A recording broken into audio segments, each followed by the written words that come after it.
News IND और मैं हूं श्वेता राज। आज हम जानेंगे देश और दुनिया भर की महत्वपूर्ण खबरों के बारे में थोड़ा विस्तार से।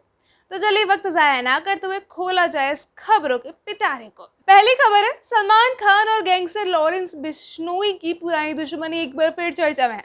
हाल ही में एनसीपी नेता और सलमान खान के दोस्त बाबा सिद्दीकी की हत्या के बाद सलमान खान की सुरक्षा बढ़ा दी गई। इसी बीच मुंबई ट्रैफिक पुलिस को लॉरेंस बिश्नोई गैंग से जुड़ी एक व्यक्ति से धमकी भरा मैसेज मिला, जिसमें 5 करोड़ रुपए की मांग की गई है और चेतावनी दी गई है कि सलमान खान का हाल बाबा सिद्दीकी से भी बुरा होगा। मुंबई पुलिस ने इस मामले की जांच शुरू कर दी है और साजिश के शक में एक आरोपी को हरियाणा से गिरफ्तार किया गया है। अगली खबर है, इजरायली सेना ने अपने सबसे बड़े दुश्मन हमास के प्रमुख सिनवार को मार गिराने का दावा किया है। सिनवार पर इजरायली के खिलाफ 7 अक्टूबर 2022 के हमले का नेतृत्व करने का आरोप था, जिसमें सैकड़ों लोग मारे गए थे। उसकी मौत के बाद इजरायल ने बदला पूरा होने की बात कही, लेकिन बंधकों की रिहाई तक उसकी सैन्य कार्रवाई जारी रहेगी। सिनवार के मारे जाने के बाद अब गाजा में हमास का नेतृत्व संकट में है।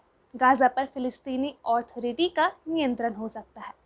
इजराइल अस्थायी सैन्य नियंत्रण रख सकता है या यूएन शांति सेना तैनात हो सकती है। अगली खबर है, चीन अपने गुआंगडोंग प्रांत में जमीन से 2300 फीट नीचे जियांगमेन अंडरग्राउंड न्यूट्रिनो ऑब्जर्वेटरी स्थापित कर रहा है।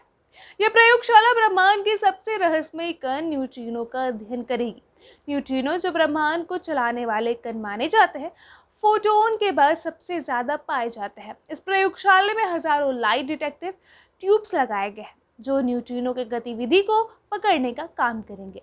2521 करोड़ रुपए की लागत से बने इस प्रोजेक्ट में दुनिया भर के वैज्ञानिक हिस्सा लेंगे और इसका उद्देश्य ब्रह्मांड की उत्पत्ति और न्यूट्रिनो के गुणों को समझना है। अगली खबर है, भारतीय यात्रियों के लिए एक महत्वपूर्ण खबर है।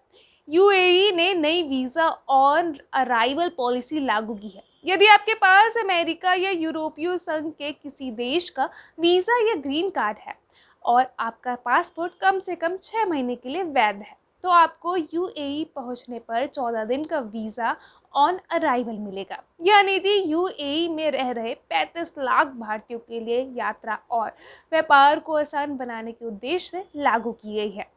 वीजा शुल्क का भुगतान करने के लिए यात्रियों को 60 दिन का अतिरिक्त समय भी मिलेगा। अगली खबर उत्तर प्रदेश से है। दिवाली से पहले उत्तर प्रदेश सरकार ने गरीब और वंचित परिवारों के लिए बड़ा तोहफा दिया है। राज्य के 1.86 करोड़ परिवारों को मुफ्त रसोई गैस सिलेंडर का वितरण शुरू हो गया है। सरकार ने इस पहल के लिए 1890 करोड़ रुपए आवंटित की है, जिसे प्रधानमंत्री उज्ज्वला योजना के तहत ये सिलेंडर दिए जा रहे हैं। सिलेंडर पाने के लिए लाभार्थियों का आधार और बैंक खाता लिंक होना जरूरी है। पिछले साल भी सरकार ने लाखों महिलाओं को मुफ्त सिलेंडर वितरित किए थे। इसके साथ ही कर्मचारियों के लिए महंगाई भत्ते और बोनस की भी उम्मीद है, जो दिवाली से पहले घोषित हो सकता है। अगली खबर है मध्य प्रदेश। मुख्यमंत्री डॉक्टर मोहन यादव ने कहा कि मध्य प्रदेश खनिज संपदा से समृद्ध राज्य है और खनन क्षेत्र में निवेश को बढ़ावा देने के लिए सरकार पूरी तरह से प्रतिबद्ध है। हाल ही में आयोजित माइनिंग कनक्लेव में 11 औद्योगिक संस्थानों से 19,650 करोड़ रुपए के निवेश प्रस्ताव प्राप्त हुए। इस अवसर पर MOIL और मध्य प्रदेश खनिज निगम के बीच संयुक्त उद्यम समझौता भी हस्ताक्षरित हुआ। मुख्यमंत्री ने बताया कि राज्य में खनिज राजस्व को 5 गुना बढ़ाने का लक्ष्य रखा गया है और हर महीने रीजनल इंडस्ट्री कनक्लेव आयोजित किया जा रहा है, जिससे निवेश और रोजगार के अवसर बढ़ रहे हैं। अगली खबर है जम्मू कश्मीर से। अमर अब्दुल्ला ने जम्मू कश्मीर के मुख्यमंत्री पद की शपथ ली, जबकि सुरिंदर चौधरी, जिन्हें रविंद्र रैना को हराया, ने डिप्टी सीएम के रूप में शपथ ग्रहण किया। यह समारोह श्रीनगर के शेर-ए-कश्मीर इंटरनेशनल कॉन्फ्रेंस सेंटर में आयोजित हुआ, जहां उपराज्यपाल मनोज सिंह ने शपथ दिलाई। अमर अब्दुल्ला ने अपने दादा स्वर्गीय शेख मोहम्मद अब्दुल्ला की मजार पर श्रद्धांजलि अर्पित की।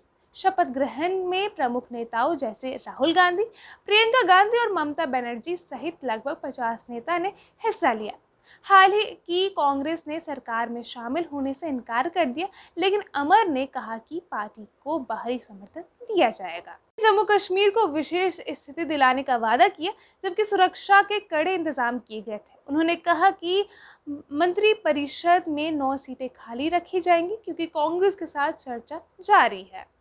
अगली खबर है, सुप्रीम कोर्ट ने बुधवार को पंजाब और हरियाणा सरकार को पराली जलाने पर उचित कार्रवाई न करने के लिए फटकार लगाई है। कोर्ट ने राज्य सरकार को जिम्मेदार ठहराते हुए कहा कि पराली जलाने वालों को मामूली जुर्माना लगाकर छोड़ दिया जा रहा है, जिससे समस्या बढ़ रही है। कोर्ट ने दोनों राज्यों के मुख्य सचिव को 23 अक्टूबर को पेश होने के आदेश दिए हैं। दिल्ली एनसीआर में वायु प्रदूषण खतरनाक स्तर पर पहुंच चुका है और एयर क्वालिटी इंडेक्स 300 से पार जा रहा है। इस बीच दिल्ली सरकार ने ग्रेटर रिस्पॉन्स सिस्टम का पहला चरण लागू कर दिया है, जिसमें आतिशबाजी और कोयला जलाने पर पाबंदी लगा दी गई है। अगली खबर की ओर चलते हैं। यूनिसेफ की एक रिपोर्ट के मुताबिक दुनिया भर में 8 में से 1 लड़की के साथ 18 साल की कम उम्र से पहले बलात्कार या यौन शोषण होता है। 370 मिलियन से अधिक महिलाओं और लड़कियों इस भयावह स्थिति का सामना कर चुकी है। यदि मौखिक या ऑनलाइन उत्पीड़न को भी शामिल किया जाए तो यह आंकड़ा 5 में से 1 तक पहुंच जाता है। सहारा अफ्रीका, दक्षिण एशिया और पूर्वी एशिया जैसे क्षेत्रों में यौन शोषण के सबसे ज्यादा मामले दर्ज किए गए हैं। विशेष रूप से संघर्ष और युद्धग्रस्त क्षेत्रों में बच्चों और महिलाओं को गंभीर अत्याचारों का सामना करना पड़ता है, जिसका उनके मानसिक स्वास्थ्य पर गहरा असर पड़ता है। यूनिसेफ ने दुनिया भर में बच्चों के अधिकारों की रक्षा के लिए ठोस कदम उठाने की अपील की है।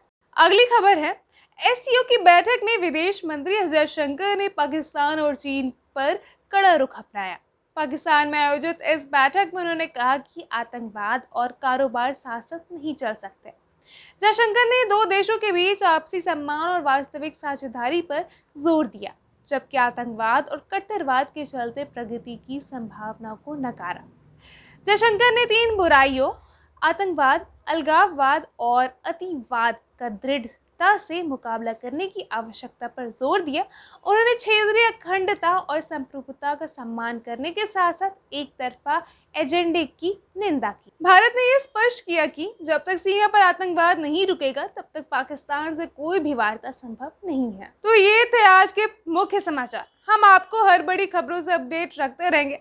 हमारे साथ जुड़े रहिए और पूरी जानकारी के लिए देखते रहिए बीसीसी न्यूज़ इंडिया। मैं हूं श्वेता राज, आपसे विदा लेती हूँ। अगली बार फिर मिलेंगे, तब तक के लिए नमस्कार।